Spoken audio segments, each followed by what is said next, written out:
Alright everyone, welcome back to part 28 of Mystery of the Emblem, book 2 here, chapter 10. And I have a few things to mention here before we start.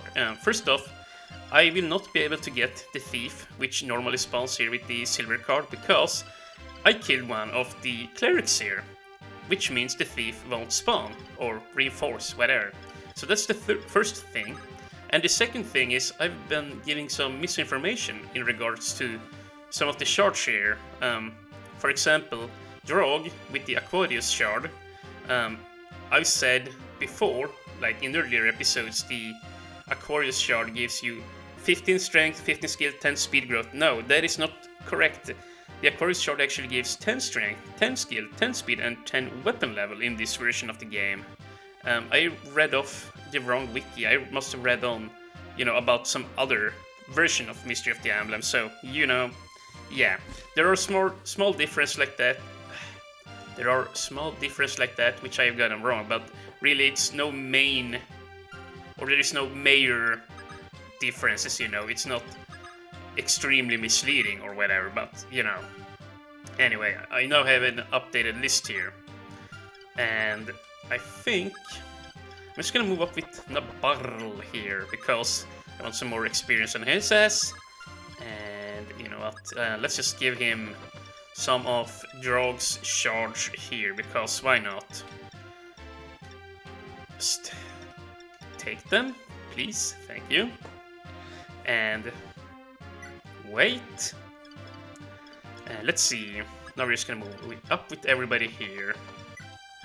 And yeah, we also have a couple of chests to pick up, and I've also worked on some new shard setups here for like bounty and for my mages. So yeah, I will talk more about that in the next chapter, because in the next chapter we have a big ass desert map, and oh boy, am I not looking forward to doing that. That's gonna be a major pain in my neck.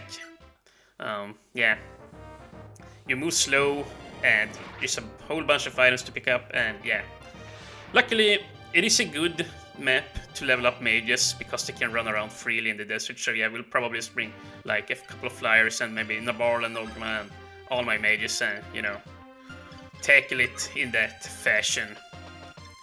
And you know what, let's just take Wendel's Fire Tome and gun down this poor cleric. Boom! Boom! Oh my, oh jeez! Well, Merrick. Yeah.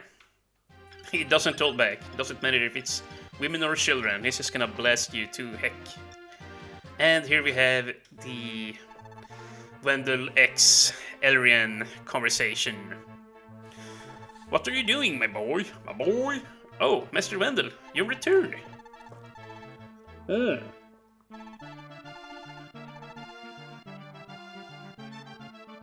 A caring heart. It feels like that's what it always comes down to. A caring heart. But yeah, I mean, Elrond here obviously is a little bit unstable. He gets angry way too easy. So, I'm not saying Wendell is wrong. Please, Master, that is too much. Yeah, I would have been disappointed in Elrond too if he starts acting up like this. Just because Merrick was chosen over him and all.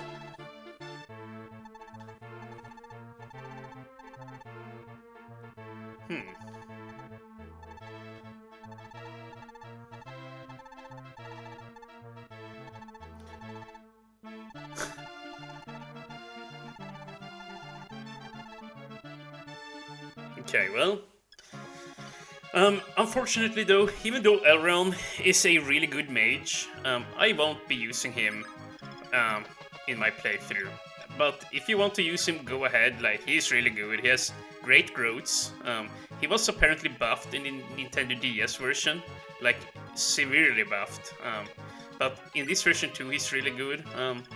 But there are some weird things about him, like, let's see, he has like a 90% hit point growth here in Mystery of the Emblem on the Super Nintendo version, whereas in the DS version they nerfed him to 80% HP growth. which isn't a big deal, but instead they beefed up all his offensive stats instead. So, yeah. But yeah, they lowered like his defense growth from Mystery of the Emblem and his HP growth, and they propped up his offensive stats instead. So yeah, he's definitely better in the DS one over here, but you know, than over in this version, I mean. And you know, here Nabarl, take the kill, 18 damage is fine indeed. Hopefully Nabarl can get a big level here. And it looks like he will. Not quite, but it's fine. It's fine. And yeah, I think I'm just gonna run with Marth up here, and I'll probably just cut some stuff out here because it's gonna take a while for me to move around. So yeah, that's probably what I'm gonna do. And holy crap, these clerics are annoying. Stop getting in my way. You know what, I'm just gonna cut back up to the chests, and Marth is gonna open them, and if anybody levels up, I'll show that. Okay, so here, Nabarl is about to level up. He's gonna cut down this bishop, and then it's back to cutting again, until I have Marth over at the chests there, and then I'll cut off until I get to the throne. Strength, speed, weapon, resistance HP, dude, that is a great level up. Yeah, and yeah, I did look that up too. Taurus apparently does increase your magic resistance growth by 5% as well, so yeah. Okay, so here we are at the first chest, 10k gold. And here's the second chest, the watch spell, or tome, whatever, staff, reveals what's inside of buildings. Yeah, it ain't all that great, but hey, we got it now. And we're finally here. Holy crap, dude, that took a while. Marth, can you hear me? It is me, your father. Oh, father, yes, I can hear you. You're using the power of magic to talk to me, right? Oh, you summoned me. I will share with you my strength, for that is which... what is it that you wish for, my boy? Father, there is something I want you to tell me. Why was Harin changed so suddenly? Why was Mother changed so suddenly? Also, what is the power that is protecting her? That would be the Dark Sphere. Okay, let's just stop replacing names here. It's silly. Yeah. I guess we'll have no choice but to tell you. In the world, there exist 5 sacred spheres containing mysterious powers.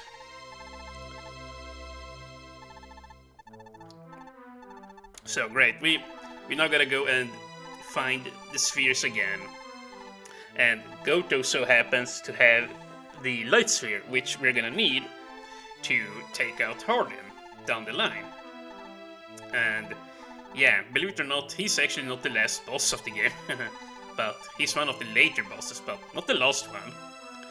And he's pretty tough too, and the enemies in this chapter is pretty tough as well. But yeah, more on that later. Here they are just talking about how a strong man like Hardin could have been corrupted, and yeah, apparently other strong men as well had the same thing happen to them. It wasn't just Hardin.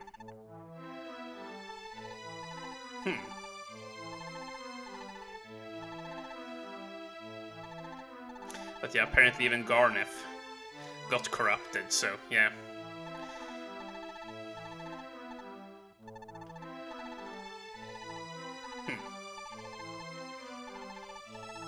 Yes, of course, please, let me go there. I must obtain the light sphere. Yes, we're gonna have to go through the Marmotord desert and then come to Thebes Tower. So yeah, now we're gonna have to face off against a whole bunch of dragons in this part of the game, and you know, they give a lot of experience, so that's pretty cool. But they are pretty dangerous, so yeah, gotta be a little bit careful. And yeah, this is a desert map, and I don't really like this map in Mystery of the Emblem Book 2. Like, this is probably one of my least favorite chapters, just because how slow you move. It's such a slog of a map. To obtain the light sphere, Marth headed towards Thebes Tower. Hidden under the sands in the ancient city of Thebes, as well as many buried treasures. The legends of this illusion city lured many men to the desert. Okay, however, nobody was ever able to make it back. the sage once said, don't go near the desert of Marmotord, because there lies a city cursed by darkness. Okay, well. So yeah, even though I say I just don't particularly like this chapter, I will at least say there is a lot of awesome treasure out here to get if you have the patience to go through and get it all. And I might just want to do that. I think I might actually bring both my thieves. Let's see here, Rickard, Dickard, and Julian, because they can find treasure instantly. So yeah, I might just want to do that, and yeah, I'll meet you back once I figured out my team here. Okay, so I am finally down here. Freaking finally. That took a while to fix everything here, but yeah, I looked around on the map, and just to show you guys, apparently the wyverns on this map are ice dragons, and well, they are also flyers. So yeah, if we bring fire tomes, I'm thinking that they might be weak to that. So yeah, I have put a basic fire tome on all my mages, and since Linda has such high speed, I gave her the elf fire so that she can just really smack him down. And Yubel has both a fire and a shaver tome. And let's see here, Merrick, yeah, he has his Excalibur and a fire tome, and yeah, he's also holding a bunch of shards here. I'll go more into that in a bit, but basically Merrick and Linda are gonna walk together and throw shards around, and Yubel probably as well. And Minerva here, this is something I might want to talk about now.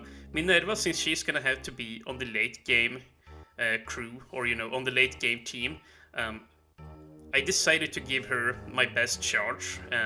This particular lineup of shards, the Scorpion shard, or yeah, the Scorpion, Leo, Cancer, and Capricorn, they will boost her HP by 20%, which is really good because I think she's only got a 40% at base.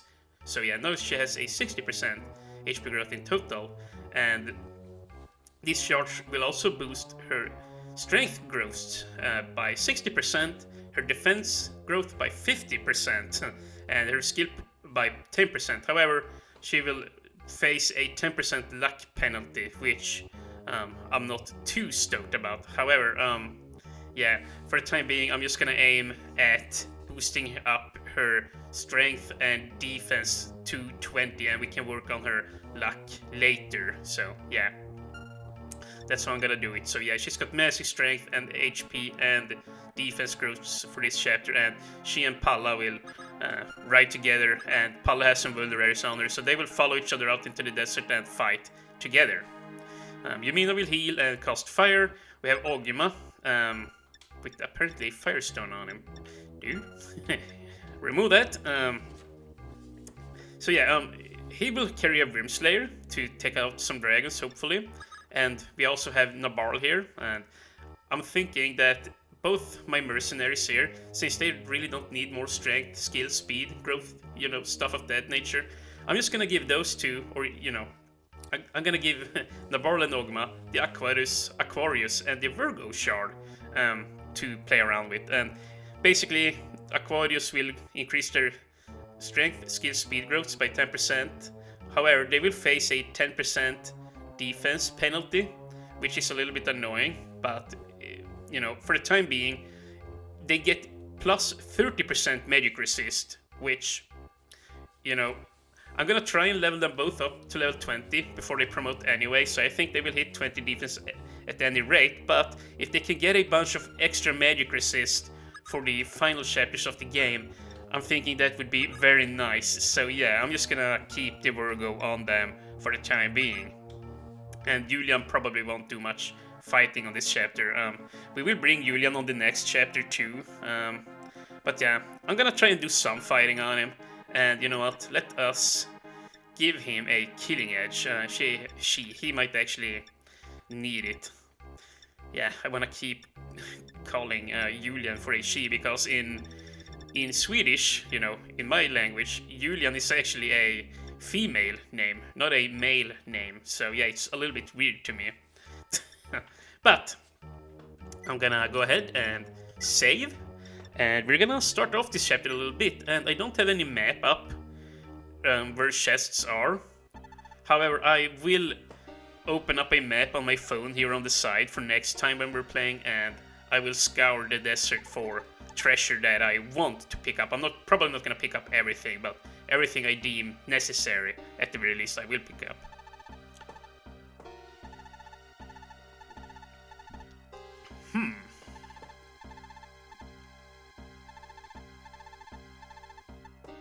Well, Jesus.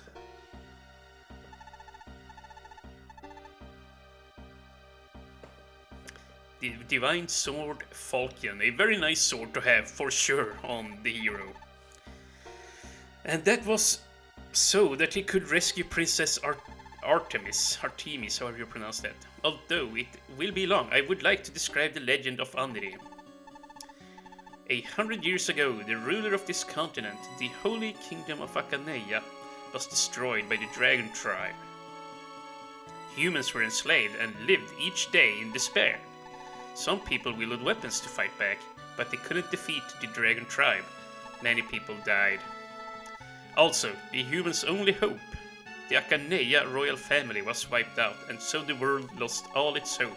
However, at that time, at a small city called Altea, it was discovered that the Princess of Akaneia was hiding there. The angered Dururian Empire sent soldiers to Altea, aiming to capture the princess. That princess, Artemis, was prepared to give up her own life to save the citizens. However, the citizens of Altea swore that even if they were completely annihilated, they would protect the princess. Knowing that the princess was still alive, the citizens of Pales gathered a liberation army and continued the fight against the Durunian Empire. The leader of the liberation army, Duke Cartas, fought with the royal shield given to him by Artemis. As a result, he received enormous support. Thanks to his efforts, the war finally began to become in their favor. But then, the king of the Earth Dragons, Medius, finally moved out. The dark breath of Earth Dragons possessed horrendous destructive power and had the effect of halving the enemy's strength. Under such a dire situation, it was thought that Altea's resistance wasn't going to hold out. Then, at that time, a sage appeared and told the people that the Ice Dragon Shrine to the distant north was a sword blessed by the deities. With that sword, the Earth Dragons could be defeated, but it definitely wasn't an easy task to reach the temple. So Andri, to save his beloved Artemis, left on a journey to obtain the sword. That is what it sounds like. Yeah, that's right, but I think that's enough for today. We still have a long road ahead of us. Yes, thank you. So, we don't have much time left here, but we should at the very least head out a little bit here. I hope there aren't like treasure down here in the corner. I do remember one thing right off the bat. Or at least I think I remember, that this Berserker hides an item out here, like on this patch here. But this guy is really dangerous. Like, first of all, he's level 10. He has the Master Sword, and he will give it to you if you defeat him or kill him. Or, well, we will take it anyway. But the Master Sword is basically a sword that allows you to hit twice, no matter what. So if you're above in attack speed and have this sword, you will basically hit 4 times. I'm pretty sure that's how that sword works, so yeah, that's quite ridiculous. And you gotta be very careful on this map because, yeah, these guys fly a long-ass way. And speaking of which, I might just sit here and wait for him to come to me, you know what? It's probably a good idea. So yeah, we're probably just gonna move out a little bit here. And we gotta be careful for these hunters out here. Yeah. But I'm just gonna take, let's see here, Palla Minerva, yeah, they're gonna follow suit and knock out a few archers here. But yeah, other than that...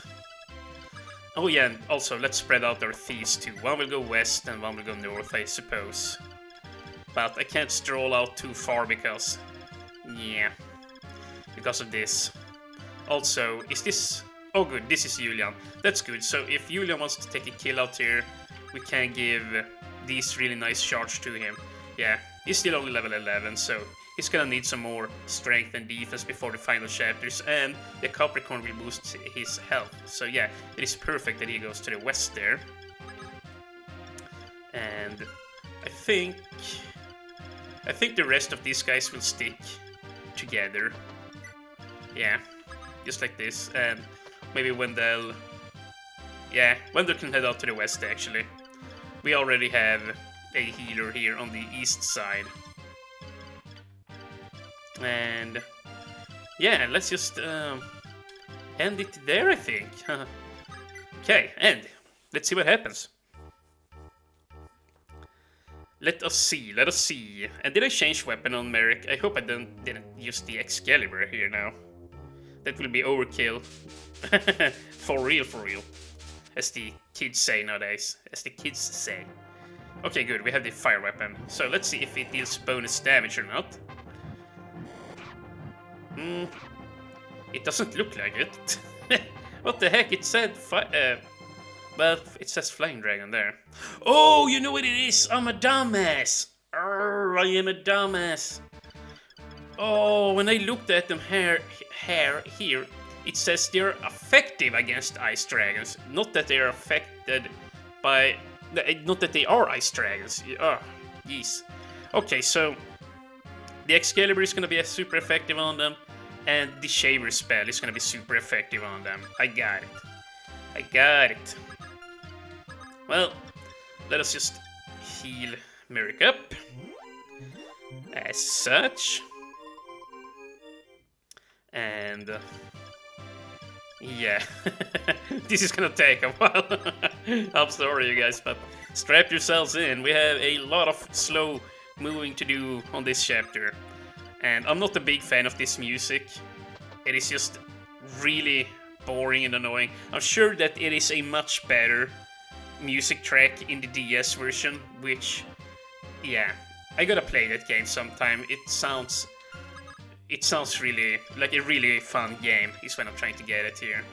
It really does. But Lindy's about to level up, so we shall give her all our stuff. And let's see here, I'll fire 13 damage. Okay, no, that's not gonna do it. We're gonna use the Aura Tome here. Yeah. Kick this guy's ass. And my aura is about to run out, so I should probably be a little bit careful with it. But at the same time, we do have the Hammer and Ace staff, so we can repair it, so no need to, well, yeah, hold back too much, I suppose. We gotta have a little fun here, too. And there we go. So let's see here now, big level up. Come on, Linda. HP, strength, defense, skill, luck, defense, HP. Okay, well, that was still really good. As long as you at least get either strength or defense, I'm happy. And HP.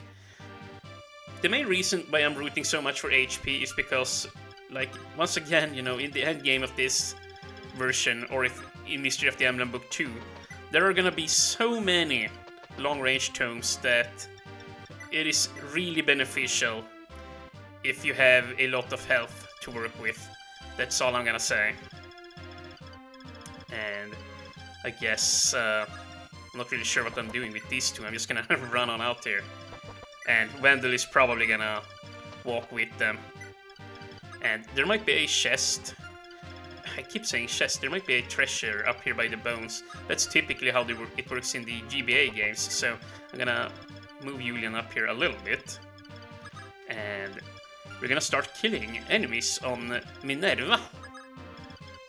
I really want to gain some experience on her, and this here is a perfect map to do so. I'm not too worried about Ogma and Nabarl. Like, they will have many more chances, like on indoor maps, but, you know, whenever you're on an outdoor map, you gotta try and give Minerva and Palla and, you know, your flyers a chance to gain some experience, because they become so useless. Or, not useless, but their power is greatly diminished on indoor maps, but yeah, that kind of speaks for itself, I suppose. But yeah, we're gonna see what the enemy does, and then in the next episode, I'm gonna be ready here with the map, and we're gonna start combing through the desert for treasure, and yeah, this chapter is gonna take a long as while. It is annoying to move through slowly, but it is kind of fun to fight on this map, because it is an easy map. Like, it is pretty easy. You know, the enemies have very low accuracy, and they don't have any attack speed. So you know, all you really gotta do is move up and take them out one by one. You know, once again, super easy map. Just takes a long time. That's really all there is to it. So yeah, see you guys in the next episode.